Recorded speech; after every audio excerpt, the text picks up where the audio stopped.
All right, hair loss or sex loss? Bill, I'm sure you've heard of Propecia. Heard of it? I used it. I used it. And when I ran out of it, I just had that honest moment with myself. And I was just like, there's no way there's not going to be a side effect. Okay? There's no way. There's just no way. There's no way this thing, okay, I'll save my hair but damage my liver. You know? What do I need more? You know, a full head of hair or a functioning fucking liver. You just got to bite the bullet and just turn old. Just age gracefully. You know, I try to keep my hair short. I try to offend as little people as I go through the slow process of seeing what my skull actually looks like. He goes, I have a lot of friends on it that say it sort of works. Definitely slows down hair loss by doing something.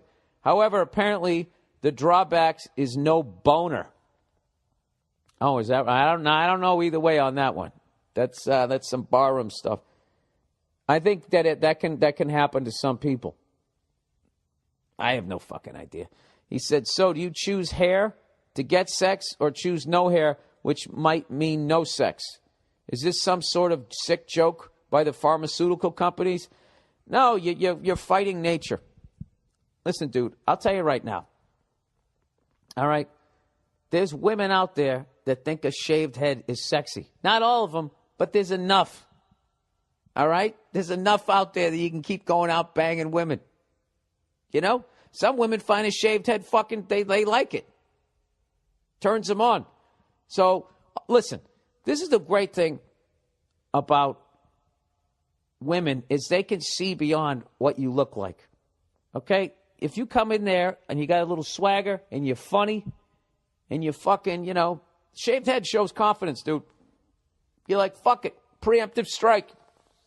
You guys are walking out on me? Well, you know what? I'm kicking you out the door. And you take out your clippers. I buzzed my head down a few years ago. I fucking loved it. And I took all the jokes. Oh, when you're a cancer patient, fucking make a wish, blah, blah, blah, blah. And it peters out after a couple weeks. I don't know. I go back and forth. I mean, I go literally from doing, maybe I'll do the fucking hair transplant to all the way back to I'll fucking shave my head again. I have no idea. But I got to be honest with you, dude. It doesn't, the vibe you're bringing is going to be way more. Listen, do you really want to get with some girl who's with you because you have a fucking, a nice big cowlick on top of your fucking head? And if you didn't have it, then she wouldn't be with you? Going bald is like driving a piece of shit car. It really keeps the whores away from you. All these fucking idiots with full heads of hair driving around in flashy cars, you see what happens to them. Look what happened to Mel Gibson. He should have just gone bald, but he didn't. He kept fighting it, doing shit up there, drove around in a flashy car. I had to give up my fucking liquor tickets, flipping out. You know what, dude? Yeah, don't take those fucking drugs. Those drugs are brand new, and the side effects that they're talking about, I'm telling you, is just the shit that they're letting on to cover their asses that they said that there was some side effects, okay? From what I've overheard in bars, the people on the FDA, half of them used to work for these pharmaceutical fucking companies. So they got the nuts running the fucking nut house, all right? And you're just going to be, you're going to be a little lab rat if you start taking that shit, all right? So I would suggest not doing it. Let nature take its fucking course and do what I'm doing. Wait for the cure. And I guarantee you, it ain't going to come. So just fucking man up and go bald, you fucking pussy. Okay, do what I'm doing. Just slowly let it happen. A year from now, I'm going to have fucking hair plugs, and I'm going to be performing for Dictators for a New Year's Eve gig. Be best friends with Beyonce. I didn't see my itinerary either. I didn't know who it was. I literally used the same excuse for performing for Oilmen. So anyways, the past couple weeks, I've been talking about the food down here in New Orleans, saying how delicious / unhealthy it is and how you can't find fucking kale. Excuse me as I drink more cold water for my fucking scalded tongue. I actually bought a juicer this week to somehow combat all the fried food that I've been eating.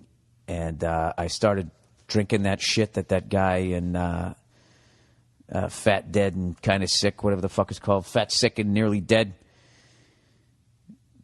Sick fatty with dead fucking something. Whatever. I've been drinking that shit, man. I got to tell you something. It's delicious. Not only is it delicious, you crave it after a while. And yeah, I think I dropped like 4 or 5 pounds. Good pounds, too. You know? The flabby ones. I was joking on Twitter saying how I was in button-down shirt shape. And I actually want to get into, like, I want to be in sitting down, no shirt on shape. I don't know what... I know Bill Cosby did a bit on this, but he's so... what the fuck happens when you sit down? You stand up and look sideways in the mirror. And you're like, all right, you know what? That isn't bad. Dare I say it's kind of cute. Shows that I like the occasional Snickers. Right? And you sit there pinching at yourself like you're in an old school Special K commercial going, all right, that's not that bad. That's not that bad. Then you just sit down and like 3 handfuls of shit just lands on your thighs. You know? For the life of me, I can't. What happens?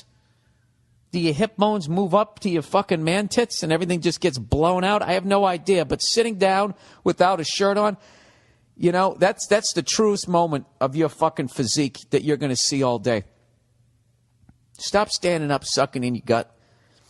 All right? You want to see the damage you've done? Maybe you're not ready for it. All right? This is like The Ring. When you looked at that fucking chick's face, your jaw just opens up and you land in a fucking walk-in closet. Oh, my God. I don't know what happened to me. I'm not even that bad of shape. So I said, fuck this. I got a juicer. And I just did a quick gig up in Chicago, came right back, this private thing. So I don't know. I ate halfway decent up there. I did find a vegan restaurant, but then, of course, I had some Chicago pizza. So now I came back and I had my little fucking grilled cheese sandwich and tomato soup. So now my body is starting to pull me back to the dark side.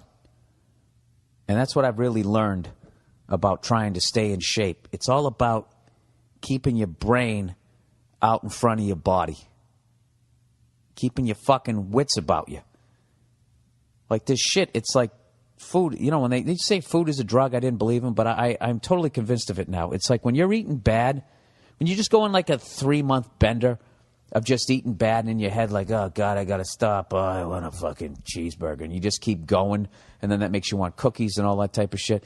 It's the food equivalent to like locking yourself in a room and just freebasing for 3 months. That's what you're doing. So what I try to do when I'm eating bad like this, I just talked to a buddy of mine outside of the business who's trying to lose some fucking weight. I was trying to tell him that, like, you got to keep your head out in front of it and just go like, I want that, but I'm going to eat this. Even in that moment when you're looking at that apple as opposed to that fucking glorious whatever you're looking at, right? Toasted roast beef and cheese with the fucking pickles and the chips and all that. The last thing, your body's like, that's what the fuck I want. And you got to reach for that apple. You got to fucking hit that crack pipe instead. And I'm telling you, the second you get 2-3 bites in, you're like, oh, thank God. Thank God I did that. Then you're fine. Because from what I've read, the very little I've read, your body it's actually craving nutrition. You know? That's why when you eat Chinese food, like fucking 35 minutes later, you're hungry again because your body's still craving nutrition. There wasn't like a fucking ounce of it in that shit. At the risk of getting sued by that entire fucking continent of China. It's not a continent, it's a country. Go fuck yourself. So that's what I would say. If you can try to do, that's what I'm trying to do, as I'm trying to keep my head out in front of it. So I got that grilled cheese sandwich, and I got the tomato soup, and I said, all right, I got to get back on the fucking green gumbo here, as I'm calling it, because I'm in New Orleans, and that's it. I'm back on that shit for the last 2. Tomorrow morning, I wake up, I make another one. Bingo, bango. I'm trying to do 2 a day juicing and then 1 day having the fucking, a healthy dinner. And then I go on the treadmill for a half hour. There's no fucking way you're not going to drop weight. All right? So there you go. So stop doing those stupid-ass fad diets. It's the fucking cornflakes diet. All I do is eat cornflakes. I can eat as much as I want. That bullshit. Eventually. You know what it really is? I think it really is not even like, it's not even the fucking diet. It's the, once you get to your weight, what do you do then? You know, once you get down to your weight, at some point you're going to be looking around. It's like you got out of jail. And there's some ice cream right over there. You're an adult. You don't have to go, Mom, can I have some ice cream? Right? That's how you become a fat fuck as an adult. There's no one to say, hey, you had enough cookies. It's on you. You've had enough booze. Put on a condom. It's all on you. You got to be your own fucking parent until you get a lady in your life. Then she starts fucking nagging at you. Take your shoes off. Hey, get out the rug. Fuck you, lady. When did you become so angry?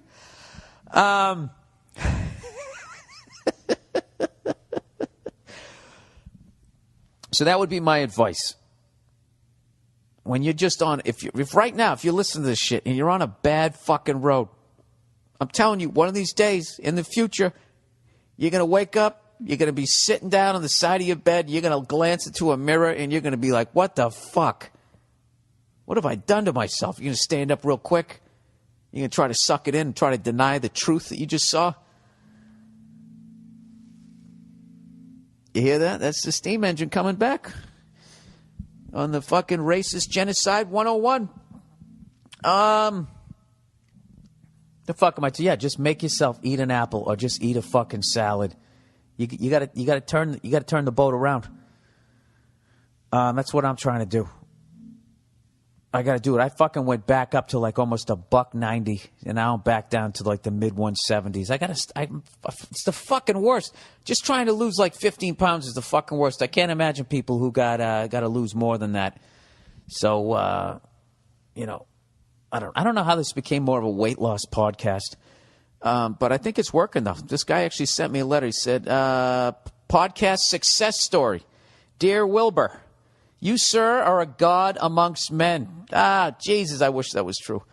He goes, I used to be a depressed piece of shit.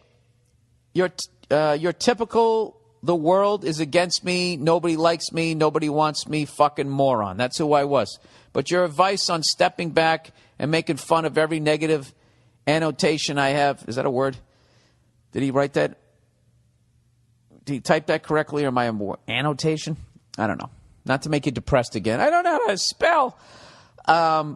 He goes, I have fucking changed my life. I'm 80 pounds lighter.